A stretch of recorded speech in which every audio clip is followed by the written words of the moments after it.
இன்னும் கொஞ்ச நாள் போச்சு நீங்கள் போகிற போக்கு பார்த்தா நம்ம படத்தையெல்லாம் எடுத்து வச்சுட்டு ஏமிடா பாவு ஏமி அப்படின்னு சொல்லிட்டு இவங்க வச்சு நம்மளை ட்ரோல் பண்ணுவாயிரோ அப்படின்னு. எல்லாமே கியூப் தான், யூஎஃப்ஓ ப்ரொஜெக்டர் கூட கிடையாது. ஆல்மோஸ்ட் தமிழ் சினிமாவில் எல்லாமே கியூப் ப்ரொஜெக்ஷன் தான். நிறைய பணம் கொடுக்குறாங்க. பிஸ்னஸ் வேர்ல்டு வைட் பிஸ்னஸ் ஆகிடுச்சு. இப்போ ஒரு பெரிய இயக்குனர், பெரிய நடிகர் அப்படின்னும் போது தயாரிப்பு நிறுவனம் தானாக முன் வருது. இப்போ இந்த படத்தோடைய பிஸ்னஸ் எப்படி பண்ணலாம், இது வந்து ஓடிடி ரைட்ஸ்க்கு எப்படி கொடுக்கலாம், சேட்டலைட் ரைட்ஸ்க்கு எப்படி கொடுக்கலாம், எஃப்எம்எஸ் ரைட்ஸ் எப்படி கொடுக்கலாம், ஓவர்சீஸ் ரைட்ஸ் எப்படி கொடுக்கலாம். அந்த படம் பார்த்தவொடனே பாதி பேர் வல்பாய் போயிட்டாங்க, போய் சேர்ந்துட்டாங்க. இன்னும் அதுலேயே உட்காந்துக்கிட்டு இருக்கு, அதை விட்டு வெளில வாங்க. வணக்கம் சார். வணக்கம் சார். தமிழ் சினிமாவில் இப்போது பார்த்தீங்கன்னா பெரிய நடிகர்கள் படம் வந்துச்சுன்னா தனியாக வருது, ஒரு 5-6 படம் அப்படின்னு வருது. ஆனால் அது இல்லாத காலகட்டத்தில் சின்ன சின்ன படங்கள் 10-20 மொத்தமாக வருது மாதத்துக்கு. ஸோ இதுக்கான காரணம் என்ன, உங்களோட பார்வையில் சொல்லுங்கள் சார். அதாவது தனியாக வருது அப்படின்னா தேட்டர் ஆக்குபென்சி, பட்ஜெட்டு, பெரிய ஹீரோ.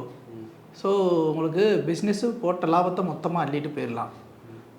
இப்போது சின்ன படங்கள் அப்படின்னும் போது பெருசாக கூட்டம் வராது. அப்போ கூட்டம் வராது அப்படின்னும் போது ஒரு தேட்டரில் ஒரு 100 தேட்டர் அலாட் பண்ணுறாங்கன்னா இன்னொரு இடத்துல ஒரு 100 தேட்டர், இன்னொரு 100 தேட்டர் அப்படின்னும் போது அந்த கவுண்ட்டு கொஞ்சம் கொஞ்சமாக பிரியும், யாருக்கு என்ன படம் போதும். ஸோ அந்த நிகர லாபம் எல்லாருக்கும் தனித்தனியாக பிரியும். இதுதான் அடிப்படை காரணமாக வந்து ஒரு பெரிய நடிகரோட படத்தை தனியாகவும் மற்றவங்களோட படத்தை சின்ன படங்களை வந்து இதாகவும் விடுறாங்க. இது முழுக்க முழுக்க வணிக ரீதியாக பண்ணக்கூடிய ஒரு செயல்பாடு சார். சரி, இப்போது வழக்கமாக பெரிய படங்கள்லாம் பார்த்தீங்கன்னா டிஸ்ட்ரிபியூஷன் போட்டு எடுக்கிறாங்க. இப்போ சின்ன சின்ன படங்கள்லாம் டிஸ்ட்ரிபியூஷன் கூட ஆள் இல்லாமல் தேட்டர் அவங்களே வாங்கி ரிலீஸ் பண்ணி தேட்டரு ரெண்ட்டுக்கு எடுத்து இந்த மாதிரிலாம் பண்ணுறாங்க. இதுக்கான காரணம் என்னவாக இருக்கும்னு நீங்கள் நினைக்கிறீங்க? இல்லை, நீங்கள் சொல்கிற கான்செப்டில் ஒரு 10 வருஷத்துக்கு முன்னாடி கூட இருந்துச்சு. இப்போல்லாம் அதெல்லாம் வழக்கொழிஞ்சிருச்சு. இப்போல்லாம் வந்து எல்லாமே கியூப் தான், யூஎஃப்ஓ ப்ரொஜெக்டர் கூட கிடையாது. ஆல்மோஸ்ட் தமிழ் சினிமாவில் எல்லாமே கியூப் ப்ரொஜெக்ஷன் தான். கியூப் வந்து கேடிஎம் கொடுப்பாங்க. ஒரு ஷோக்கு வந்து கேடிஎம் மொத்தம் 24 கேடிஎம் கொடுப்பாங்கன்னு நினைக்கிறேன். ஐ திங்க் ஸோ 24 கேடிஎம் 6 நாளைக்கு சேர்த்து கொடுப்பாங்கன்னு நினைக்கிறேன். அது நம்ம டிபெண்ட்ஸ் எவ்வளோ வேணும் அப்படிங்கிறத பொறுத்து தான். அது ஒரு கேடிஎம் கொடுத்தா மட்டும்தான் 4 ஷோ அப்படின்னு சொல்லி பிரிச்சுட்டு 6 நாளைக்கு கொடுத்து அதை வந்து ரொட்டேஷனில் மாற்றுவாங்க. ஸோ இது பேசிக்கு ஸ்ட்ரக்சர். இப்போ நீங்கள் அதுக்கடுத்து வந்து இது வந்து கியூபுக்கு கொடுக்குற டீமுக்கு தான் நம்ம பேசணும். இப்போ கியூபுக்கு கொடுக்குற டீம் வந்து நீங்கள் சொல்கிற மாதிரி பெரிய நடிகளோட படங்களுக்கு ஒரு பெரிய டிஸ்ட்ரிபியூஷன் கம்பெனி இந்த மாதிரி வாங்கிறாங்க. ஆனால் சின்ன படத்துக்கு யாரும் வாங்க மாட்டேங்கிறாங்க, தேட்டர் ரெண்ட்டுக்கு எடுக்கிறாங்க அப்படின்னா அப்படி கிடையாது. அதுக்குமே வந்து யாராவது ஒரு டிஸ்ட்ரிபியூஷன் கம்பெனி நேமில் ஸ்டார்ட் பண்ணிவிட்டு இவங்களே வந்து ஓனாக வந்து கியூப் கிட்ட அப்ரோச் பண்ணி இத்தனை சீட்டு லாக் பண்ணி வைங்க அப்படின்னு சொல்லி தான் இப்போ அப்ரோச் பண்ணுவாங்க. ஸோ இது ஃபுல் அண்ட் ஃபுல் கியூப் கண்ட்ரோலில் தான் இப்போ சினிமா தேட்டர் இருக்குது. சினிமா தேட்டர் முன்னாடி மாதிரி டிஸ்ட்ரிபியூட்டர், எக்ஸிபியூட்டர், ஷிஃப்டர் அப்படின்ற கண்ட்ரோலில் கிடையாது. இப்போ கியூப் ப்ரொஜெக்டர் தான் அவங்க கண்ட்ரோலில் தான் ஒட்டுமொத்த சினிமாவே இருக்குது. அதனால தான் வந்து விஷால் வந்து ஒரு பெரிய ஃபைட்டே பண்ணார். அந்த கியூப் ரேட்டை குறைக்கணும், கேடிஎம் வேலையை குறைக்கணும் அப்படின்னு சொல்லி ஃபைட்டே பண்ணார். ஸோ இப்போ டிஸ்ட்ரிபியூட்டர் எல்லாமே வந்து ஒரு டிஸ்ட்ரிபியூட்டர் வந்து அவன் பார்த்து தேட்டரை ஃபிக்ஸ் பண்ணி கொடுத்தானா அவனுக்கு ஒரு கமிஷன் வரும். அந்த டிஸ்ட்ரிபியூட்டர் பார்த்து படம் நல்லா இருக்குது அப்படின்னா மக்கள்கிட்ட அவன் டேரக்டாக கொண்டு போய் அங்கே டிக்கெட் ஏஜென்ட், கலெக்ஷன் ஏஜென்ட்னு ஒருத்தர் வருவான். இவங்க எல்லாருமே இதுலேயே பண்ணிவிட்டு அதே மாதிரி ஆன்லைன் புக்கிங்கில் வந்து ஒன்று டைப் வச்சுட்டு தேட்டரை வந்து அப்ரோச் பண்ணும்போது வந்து என்னென்னா இது இன்னும் கொஞ்சம் அந்த ப்ராசஸ்க்கு ரொம்ப காம்ப்ளிகேட்டடாக இருக்குது. இவங்க ரிலாக்ஸேஷன் கொடுக்குறது எல்லாமே பெரிய படங்களுக்கு. பெரிய படங்கள் டிஸ்ட்ரிபியூஷன் அவங்க ஒன்றுமே பண்ண முடியாது. ஏன்னா இவங்க அதில் வந்து பெரிய ரிலாக்ஸேஷன் கொடுத்துட்டு இந்த மாதிரியான சின்ன படங்களில் தான் இவங்க நிகரில் அவசரமாக்கணும். 6 நாளைக்கு கேட்டே கம்பல்சரியாக வாங்கி ஆகணும்னு சொல்கிறாங்க. படம் 2 நாளைக்கு மேலே தேட்டர் நிற்க மாட்டேங்குது, ஆப்ரேட்டர் பொட்டியை போட்டு ஓடிடுறான். அப்போ 4 நாள் காசு வேஸ்ட்டு தானே, ஆனால் அது அவங்களுக்கு அது லாபம் தானே. ஸோ இந்த ஆங்கிளில் யோசிக்கும் போது வந்து சின்ன படங்கள் அப்படின்னும் போது வந்து இங்கே டிஸ்ட்ரிபியூஷன் கான்செப்ட்லாம் கிடையாது. பட் பெரிய படங்கள் எல்லாமே ரிலாக்ஸேஷன் கொடுக்குறாங்க அப்படின்னா அது வந்து ஆல்ரெடி செல்லிங் வேல்யூ இருக்குது. அந்த செல்லிங் வேல்யூ அதில் இருக்குது. இதில் செல்லிங் வேல்யூக்கு உண்டான அம்சங்கள் எதுவும் இல்லை அப்படிங்கிற அந்த ஒரு குறை தான் இதில் முக்கியம். அது ரெண்டுக்கும் இல்லாமல் இப்போது சேது மாதிரியான படங்கள், இந்த மாதிரியான படங்கள் அன்றைய காலகட்டங்களில் ஒரு படம் நல்லா இருக்குது அப்படின்னா ப்ரீவியூ ஷோ அப்படின்னு சொல்லிட்டு டிஸ்ட்ரிபியூட்டர்ஸுக்கு போட்டு அவங்க அதை பார்த்து இந்த படத்தை நான் வாங்கிக்கிறேன், நான் சேல் பண்ணிக்கிறேன், மக்கள் பார்ப்பாங்க அப்படின்ற காலம் இருந்துச்சு. இன்றைக்கி அப்படியெல்லாம் ஒன்றுமே கிடையாது. இன்றைக்கி ஒரு ப்ரீவியூ வந்து பாருங்கள், இது பண்ணுங்க அப்படிங்க. இப்போலாம் அவங்க ப்ரீவியூன்னு கொடுக்குறது யாருக்கு தெரியுங்கன்னா பெரிய ப்ரொடியூசர்ஸ்டையோ ரிலீஸ் பண்ணுற டீம்கிட்டையோ கொண்டு போய் காமிச்சு இதை ரிலீஸ் பண்ண முடியுமா, இதுக்கு எங்களுக்கு இவ்வளோ அமௌண்ட் கொடுங்கன்னு அப்படி தான் நெகோசியேஷன் போகுது. ஸோ எல்லாமே உடஞ்சி போச்சு சார் ஸ்ட்ரக்சரு. அதனால் வந்து இது பேலன்ஸ் ஆகிற வரைக்கும் இந்த பிரச்சனைகள் போய்கிட்டு தான் இருக்கும். சரி, இது ஒரு பக்கம் இருக்கா. இப்போது நம்ம பெரிய நடிகர்கள் படம் பெரிய அளவுக்கு போகிறதில்ல, ஓடுறதில்லைன்ற விமர்சனம் தொடர்ந்து இருந்துகிட்டே வருது. இதுக்கான காரணம் வழக்கமான கதை அம்சங்களோட படங்கள் பண்ணுறதுனாலையா இல்லை வேறு எதுவும் காரணம் இருக்கா? முன்னாடி ஒரு பெரிய நடிகர் ஹிட் ஆகுறாரு அப்படின்னா அவருக்கு ஆடியன்ஸுக்கும் இருக்கிற கனெக்டை பொறுத்து தான் அந்த கதை தேர்ந்தெடுக்கப்பட்டுச்சு. அதுக்கப்புறம் இடையில கொஞ்சம் நிறைய இயக்குனர் வந்ததுக்கப்புறம் பிரேக் ஆச்சு. இப்போ இருக்கிற பெரிய நடிகர்கள் எல்லாருக்குமே என்ன ஒரு ஆசையாக நான் பார்க்குறேன் அப்படின்னா என்னுடைய பார்வையில் நிறைய பணம் கொடுக்குறாங்க. பிஸ்னஸ் வேர்ல்டு வைட் பிஸ்னஸ் ஆகிடுச்சு. இப்போது அவங்களுமே என்னென்னா ஜெயிக்கிற குதிரை மேலே தான் நம்ம பந்தயத்தை கட்டணும்னு முடிவு பண்ணி இப்போ இவங்களுக்கு ஒரு 100 கோடி ரூபா வந்து கொடுக்கறதுக்கு ஒரு தயாரிப்பாளர் ரெடியாக இருக்காருன்னு நினச்சிக்குவோமே. இப்போது இதுக்கு ஏற்றாப்புல ஒரு இயக்குனரை போடணும். அப்போது இயக்குனர் புதுமுக இயக்குனருக்கு நம்பி இவ்வளோ பெரிய பட்ஜெட்டை கொடுக்கும்போது தயாரிப்பாளர் தயங்குவார். இதனால் என்ன பண்ணுறாங்கன்னா ஒரு இயக்குனர் கை தேர்ந்த இயக்குனர் யாராவது ஒருத்தரை வச்சுட்டு நீங்கள் அடுத்து இந்த படம் பண்ணுங்க அப்படின்னு சொல்லி அவரை கூப்பிட்டு அந்த இடத்துல நிப்பாட்டி வைக்கிறார். இப்போ இவர் இங்கே நிற்கிறாரு அப்படின்னும் போது இப்போ ஒரு பெரிய இயக்குனர் பெரிய நடிகர் அப்படின்னும் போது தயாரிப்பு நிறுவனம் தானாக முன் வருது. சார் உங்களுக்கு என்ன சார் பண்ணணும் எல்லாத்தையும் நாங்கள் பண்ணி தரோம் சார், எவ்வளோ பிஸ்னஸ் ஸ்கேல் அப்படின்னு சொல்லிட்டு இவங்க இந்த சேலரி இவங்களோட மெயின் காஸ்டிங் எல்லாத்துக்கும் ஃபிக்ஸ் பண்ணதுக்கு அப்புறம் இப்போ இவங்களுக்கு வந்து ஒரு பட்ஜெட் சொல்கிறாங்க அப்படின்னா இந்த பட்ஜெட்டுக்கு வந்து வெளியில் பிஸ்னஸ் அப்போ இருந்தே ஸ்டார்ட் பண்ணிடுறாங்க. இப்போ இந்த படத்தோடைய பிஸ்னஸ் எப்படி பண்ணலாம், இப்போது இது வந்து ஓடிடி ரைட்ஸ்க்கு எப்படி கொடுக்கலாம், சேட்டலைட் ரைட்ஸ்க்கு எப்படி கொடுக்கலாம், எஃப்எம்எஸ் ரைட்ஸ் எப்படி கொடுக்கலாம், ஓவர்சீஸ் ரைட்ஸ் எப்படி கொடுக்கலாம், இது டிக்கெட் ரைட்ஸ் எல்லாத்தையும் என்னென்ன பண்ணலாம் அப்படிங்கிற வயசு இது செட்டிங் வயசு பேஸு டேபிள் ப்ராஃபிட்டுக்கு என்ன வழியோ எல்லாத்தையும் பண்ணிடுறாங்க. இது எல்லாம் பண்ணிட்டாங்க சார். இதெல்லாம் பிஸ்னஸ் சார். இப்போது பொருள் என்ன சார், பொருள் அங்கே தான் சார் இடிக்குது. இப்போது நீங்கள் ஒரு இந்த பொருளை தான் நான் இங்கே விற்க போகிறேன்னு நீங்கள் சொல்லிட்டீங்க, பொருளை கண்ணில் காட்டியா அப்படின்னதுக்கு தான் இவங்க என்னென்னா பொருள் இல்லாமல் சுற்றிக்கிட்டு இருக்கிறது, அதாவது கதைன்றது. இவங்க எல்லாருமே சுற்றிட்டாங்க. இப்போ இந்த டேரக்டருக்கு ஒரு கதை ஒரு வே ஆஃப் அப்ரோச் இருக்கும், ஒரு ஸ்ட்ரென்த் இருக்கும்.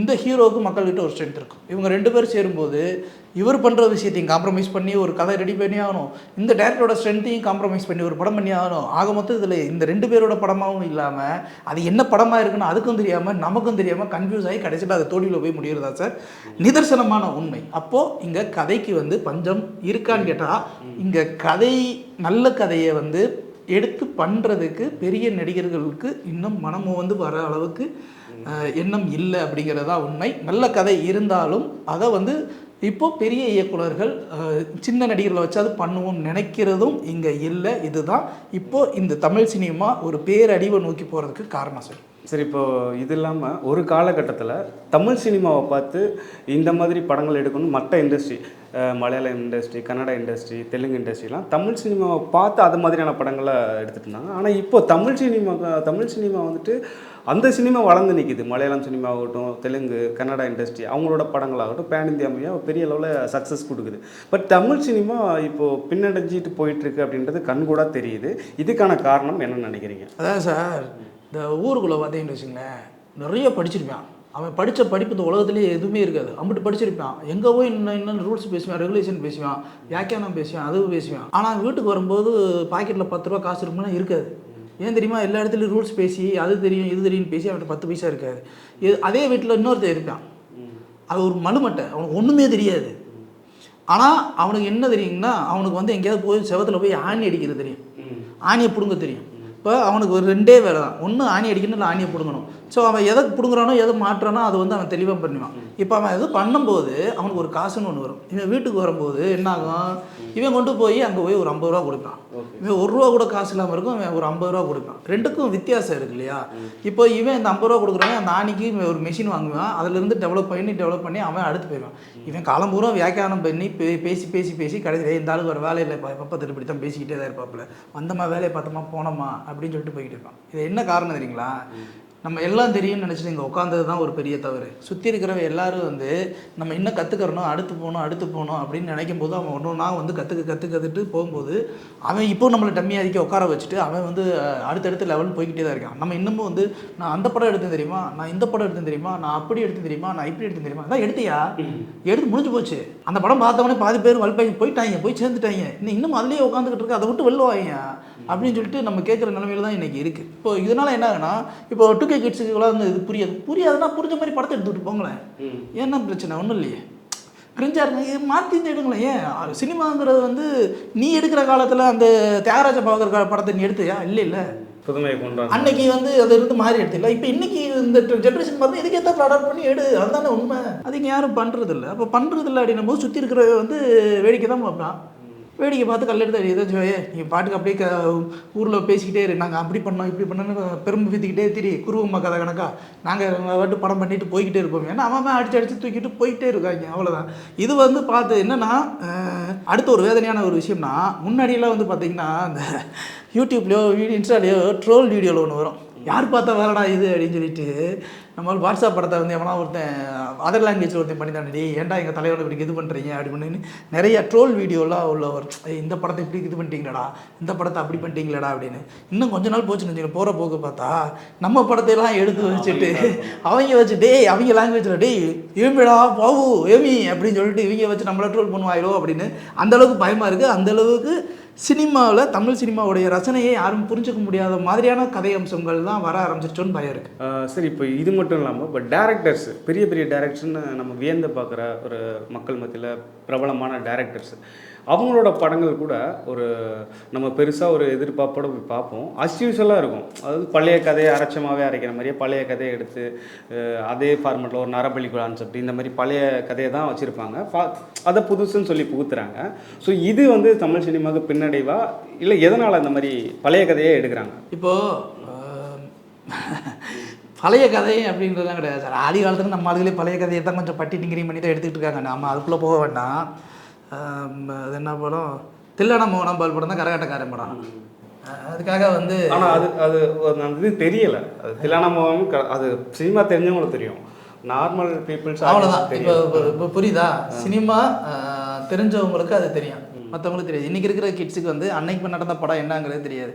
போய் கமலஹாசன் யார் பண்ண கேட்டால் பிக் பாஸ் ஆங்கர்னு சொல்லுவாங்க. சரிங்களா? அப்போ அந்தளவுக்கு தான் லெவல் ஆஃப் நாலேஜ் இருக்குது. இதுக்கு முன்னாடி இந்த படம் வந்துச்சு, நரபலி வந்துச்சுன்னா வந்துச்சு. ஆனாலும் வந்து அது எத்தனை படம்ன்றது உங்களுக்கு தெரியுமா? தெரியாது. அவங்க பார்த்து ரசிச்சுக்க போகிறாங்க. ஸோ இன்றைக்கி இருக்கிற கிட்ஸுக்கு என்ன வேணும், அவ்வளோதான். அதை பற்றி தான் அவங்க யோசிச்சுட்டு இந்த மாதிரி கதைக்கு பஞ்சமானு கேட்டிங்கல்ல. கதைக்கு இன்றைக்கி நேற்று இல்லை, ஆதி காலத்துலேருந்தே கதைக்கு பஞ்சம் தான். ஏன்னா என்றைக்கு வந்து இந்த கதை இலாக்கா குழு அப்படிங்கிற ஒரு கான்செப்ட் உடஞ்சிச்சோ அன்றைக்கி கதைக்கு பஞ்சம் தான். ஏன்னா முன்னாடிலாம் வந்து கேபி குரூப்பில் ஒரு கதை இலாக்கா குழு இருக்கும், பாரதி ராஜா குரூப்பில் ஒரு கதை இலாக்கா குழு இருக்கும். இப்போ செல்வராஜ் சார், பாக்யராஜ் சார், ரத்னகுமார் இந்த மாதிரி ஒரு குரூப் இருக்கும். கேபியில் வந்து ஆனந்தோ இந்த மாதிரி ஒரு டீம் இருக்கும். அதே மாதிரி எம்ஜிஆருக்கே ஒரு தனியாக அலெக்சன் மகேந்திரன் சார், கலைஞானம், விக்கே இந்த மாதிரி ஒவ்வொருத்தவங்களுக்குமே வந்து இப்போ சிவாஜி கணேசன், அரூர் தாஸ், இப்படி ஒவ்வொருத்தவங்களுமே அவங்களுக்குன்னு ஒரு கதை இலாக்கா குழு வச்சுருப்பாங்க. இவங்க வந்து ஒரு கதை சொல்கிறாங்க அப்படின்னா அந்த லைன்லேருந்து இவங்க அனலைஸ், அப்போல்லாம் இன்றைக்கி இருக்கிற டெக்னாலஜிலாம் கிடையாது. அந்த கதை சரியான கதையா, தவறான கதையா, முடிவுள்ள கதையான்னு பல டிஸ்கஷன்ஸ் முடிச்சுட்டு இதை ஷூட்டிங் ஸ்பாட்டுக்கு கொண்டு போகும்போது இவருக்கு என்ன அளவுக்குலாம் வேல்யூஸ் கொடுக்கலாம் அப்படிங்கிறது முதற்கொண்டு எல்லாத்தையும் அனலைஸ் பண்ணிவிட்டு அதுக்கப்புறம் தான் அந்த படத்துக்குள்ளே போவாங்க. அப்போது இன்றைக்கி வந்து அந்த கதை இலாக்கா குழு அப்படிங்கிற ஒரு விஷயம் கிடையாது. அது ஒரு பின்னடைவு. அது வந்து பின்னடைவு தான் கிடையாது. இதற்கு நான் முக்கியமான காரண கருத்தாவாக சொல்கிறது திரு டிஆர் அவர்களை. அன்னைக்கு இருந்த பட்ஜெட்டுக்கு அவர் வந்து எல்லாத்தையுமே அவரே தலையில் சுமந்து ஒன்று பண்ணார். அதுக்கப்புறம் இவனே எல்லாம் பண்ணுறாங்க, அப்புறம் என்னதுக்கு நம்ம மற்ற ஒன்று கொடுத்து நம்மளே எல்லாத்தையும் எடுத்து பண்ண சொல்லணும்னு சொல்லிட்டு அப்படி மாறிச்சு. காலப்போக்கில் வந்து இந்த கதை இலாக்கா, கதை ஆசிரியர் இவங்களுக்குலாம் வந்து வேலை இல்லாமல் வழக்குழிஞ்சு போச்சு. அன்றைக்கி அவர் வந்து தன்னுடைய திறமையை வெளிக்காட்டுறதுக்கு ஒரு வாய்ப்பை அதை பயன்படுத்தினார். தெரிஞ்சோ தெரியாமலும் மறைமுகமாக இதனால் வந்து பல கதை இலாக்கள், கதை ஆசிரியர்கள் எல்லாருமே புத்தகத்து பக்கம் போயிட்டாங்க. அதுக்கப்புறம் அந்த தொழிலை விட்டுட்டு வேறு ஒரு தொழிலுக்கே போயிட்டாங்க. இன்றைக்கி சினிமா இப்படி தடுமாறுது, பிரச்சனையில் இருக்குது அப்படின்னா இதற்கு காரணம் கதை இலாக்கா அப்படிங்கிற அந்த ஒரு இலாக்காவே இல்லாதது. அதுக்குள்ளே நல்ல கதை அம்சம் கொண்ட வசனகர்த்தாக்களும் சரி, நிறைய புத்தகம் பேசுகிற ஆளுமைகள் சினிமாவாக மொழிக்கு எப்படி மாற்றுறதுன்னு தெரியாத எழுத்தாளர்கள் இருக்கிறது தான் இன்றைக்கி இந்த தமிழ் சினிமா வழக்கொழிஞ்சு அழுகை பாதையை நோக்கி போயிட்டுருக்கு. எல்லாரும் பாலகுமாரனாவும் சுஜாதாவும் ஆகிட முடியாது சார். அவங்களுக்குன்னு ஒரு ஃப்ளேவர் இருக்குது. அதே மாதிரி இந்த எழுத்தாளருக்குன்னு ஒரு தனி ஃப்ளேவர் வரணும், வந்தால் மட்டும்தான் அது நிற்கும். அப்படி யாருமே வரல. அப்படி வரவங்களும் இப்போ இருக்கிற டேரக்டர்ஸ் யாரும் அக்செப்ட் பண்ணிக்கிறது இல்லை. ஏன்னா டேரக்டர்ஸ் ஒரு பாயிண்ட் ஆஃப் வியூவில் எனக்கு இது நல்லா இருக்குன்னு அவங்க ஒரு கற்பனையில் சொல்கிறாங்க. அப்போது ரெண்டு பக்கமும் ஏதோ ஒரு இடத்துல வந்து எது சரி எது தவறு, மக்களுக்கு எது பிடிக்கும் எது பிடிக்காது அப்படிங்கிற ஒரு டிஸ்கஷன் இல்லாததுனால இது வந்து இந்த இடத்துல எல்லாமே ரொம்ப தவறாக தான் போகுது. கதைக்கு ஒரு மிகப்பெரிய வறட்சி நிலை நிலவுது. கண்டிப்பாக சார், இன்றைய நிகழ்ச்சியில் நிறைய தகவல்கள் பகிர்ந்துக்கிட்டீங்க. ரொம்ப நன்றி சார். நன்றி.